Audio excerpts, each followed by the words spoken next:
Hi, I'm Ryan Szymanski, curator for Battleship New Jersey Museum and Memorial. We get a lot of questions about POWs or prisoners of war, and recently one of my co-workers has been going through the National Archives photography. There is one or two really famous pictures of prisoners of war on board Battleship New Jersey when New Jersey is Admiral Halsey's Third Fleet flagship during the Battle of Leyte Gulf. But my co-worker found a stack of several other pictures in that series that quite frankly have not gotten as much publicity, even though they're readily available open source pictures. So we're going to go through them today and see what we can learn about prisoners of war on board the battleship from these pictures. Before we get to the pictures, it's worth pointing out that the ship's brig, the jail that's on board, is for the ship's crew in particular. It's not for prisoners of war. We have no evidence that prisoners of war were ever put in the brig, and you'll see some of the places where prisoners of war are as we flip through this photo set.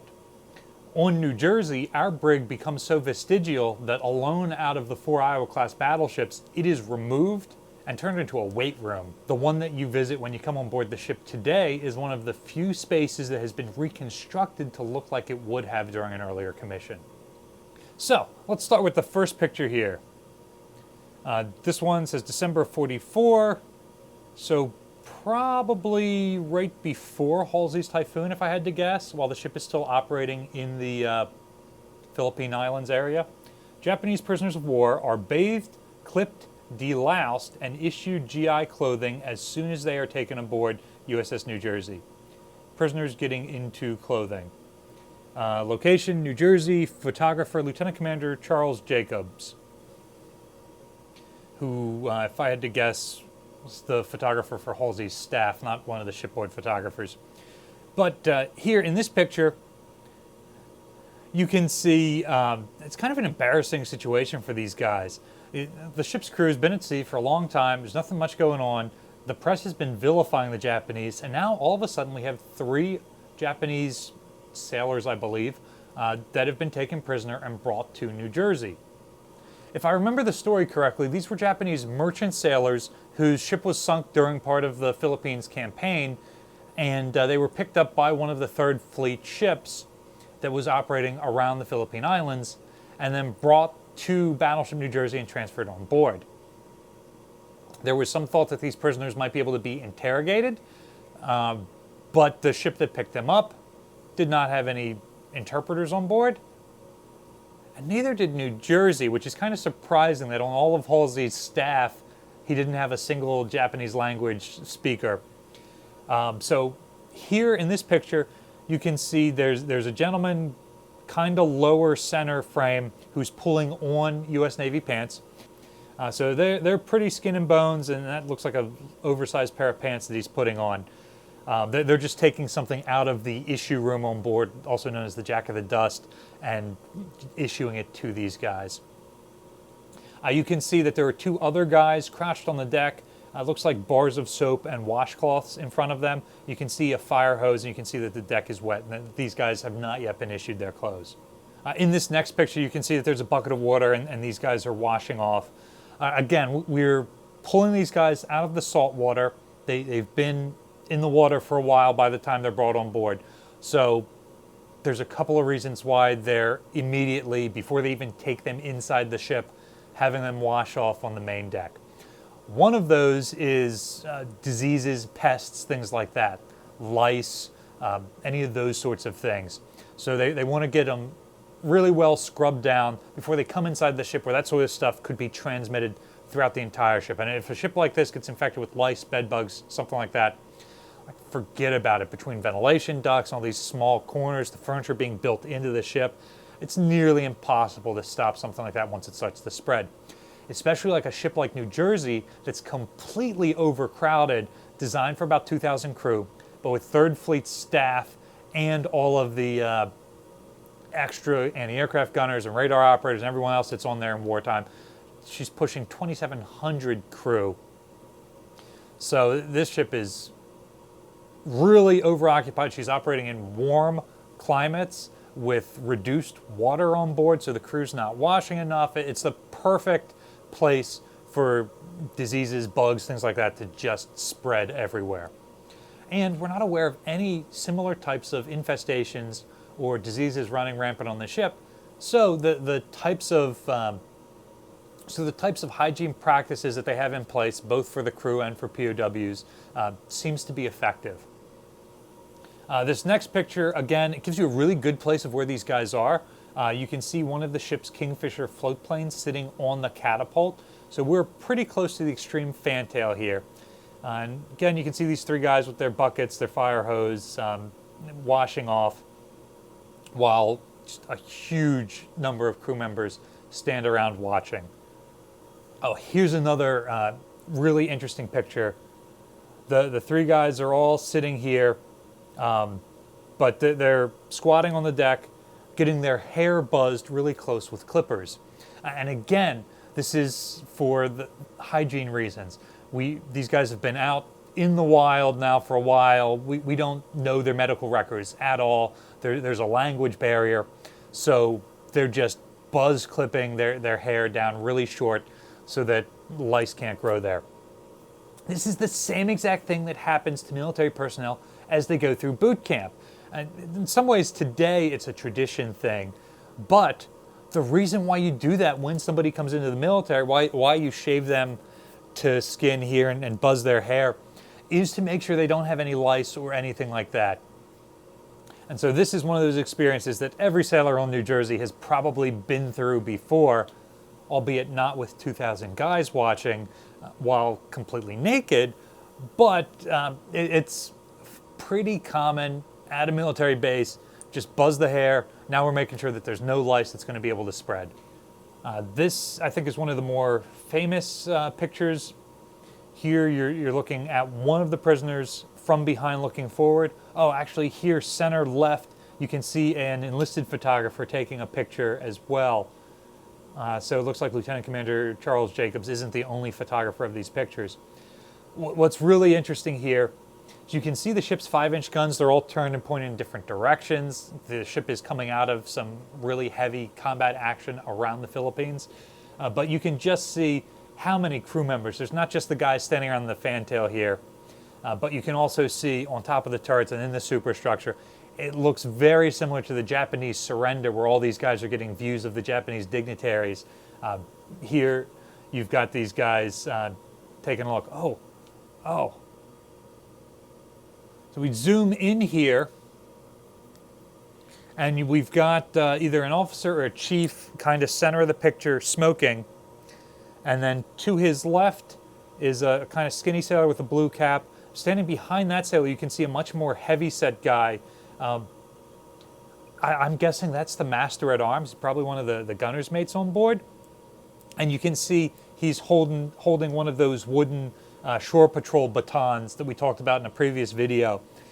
So notice the Japanese sailors, obviously unarmed. They've had their clothes stripped from them. Again, they've been in the water, so that clothing has deteriorated.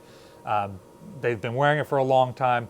It's just thrown away. It's probably taken straight to the ship's incinerators and destroyed. Again, if it's got any disease, it's gone. It's not a problem. So obviously, we can see that these guys aren't armed in any way. So you don't have security personnel standing around here with rifles or shotguns or handguns. It's just one big guy with a club if these guys were to give us any trouble. As you can see from these pictures, they're not causing any sort of issues. Here's an early picture from the series. You can see this guy's still got kind of long, shaggy hair. It's still kind of a military cut, but we don't know when the last time he got his hair cut is, so it's a little bit shaggy on top. You can see that the guy that's not in the foreground, that the guy that's blurry behind him, has a barber, and you can even see he's wearing the old-timey white smock with the collar. You can see that he's buzzing the other one, and this guy's just sitting here waiting. You even get an idea of this one zoomed in well enough that you can sort of see how grimy they are after being in the water for so long. And you can see on the ground it's probably washcloths so that they're ready to be bathed after this. Here's an interesting picture. Dental officer examines teeth of prisoner. So you can see this guy's got captain's bars on his collar. We're still in the fantail. You can see the aviation crane over this prisoner's head. Looks like he's been buzzed. It looks like he's been bathed, and at this point he's got a blue jumper on, or he might even be in the process of putting it on. You can sort of see his hand there pulling the two open parts together. And the dentist is just there with a flashlight and with his popsicle stick, a tongue depressor, checking out the guy's hygiene. Again, oral health, very important for overall health and infectious diseases. If you're seeing lesions or strep throat or any of those sorts of things that are super infectious, you want to make sure you're quarantining this guy. So they're doing all these medical checks right off the bat. This picture tells us a little bit less about the prisoners and more about the ship. You can see that they've got some clothes on these life rafts, and their hair's already been cut. It looks like they've already been bathed. You can see wet footprints on the deck, so these guys have gotten wet already and they're walking around. So now it looks like they're getting dressed. You've got a couple of officers standing here. This one guy's going through some pictures, so maybe this is personal effects that were taken out of their clothes. But you can also see all of these sailors standing up on this like gallery structure that's just about head height over these guys. That's the ship's portside catapult. And so this is really cool. You can see that there's a life raft under the catapult. You can see rope running across the inside of the life raft, holding down some of the emergency rations, water barrels, oars, holding it into those life rafts. You can even see a Stokes basket mounted to the side of this life raft. I always love how the emergency stuff is just stowed anywhere and everywhere. That's a really great picture of that. This next picture, you can see they've got their buckets. They're still bathing. This, again, is another picture that's not all that common. In this picture, you can see that there are 5 Asian men here. The 3 that are bathing that are Japanese, and then 2 more already wearing uniforms. My assumption here, so we've only ever seen 3 prisoners before, that these 2 guys are probably Filipino stewards. And you can see that the one that's standing up is rolling up their sleeves. The one that's crouched over appears to be either searching the prisoners or helping them bathe, scrubbing the area they can't reach, something like that. So it looks like they've been ordered to participate here. And then you've got this this officer who's standing up here that we saw from the last picture, who's got some stuff in his hand. It actually looks like it might be money, but it could be documents or things removed from these guys' pockets. So it looks like the potentially Philippine guys have been told to roll up their sleeves and help here. We've heard reports that since there were no interrogators on 3rd Fleet staff, that they got the Filipino stewards involved, thinking, oh, you're Asian, they're Asian, talk to them. Obviously, Japanese and Tagalog are 2 extremely different languages, so there never was any success in communicating or interrogating like that. And these prisoners will very soon be transferred off of the battleship. Here we do have one of the ship's Marines in the background. You can see that he's got a very soft rifle belt. It doesn't look like there are cartridges in it, but he is at least holding an M1 Garand. Oh yeah, and you can see behind the crouching, I believe, Filipino sailor, you can see a couple other sailors on the deck going through some clothes that are laid out. So this might be they're going through the pockets of the prisoners' uniforms before it's disposed of.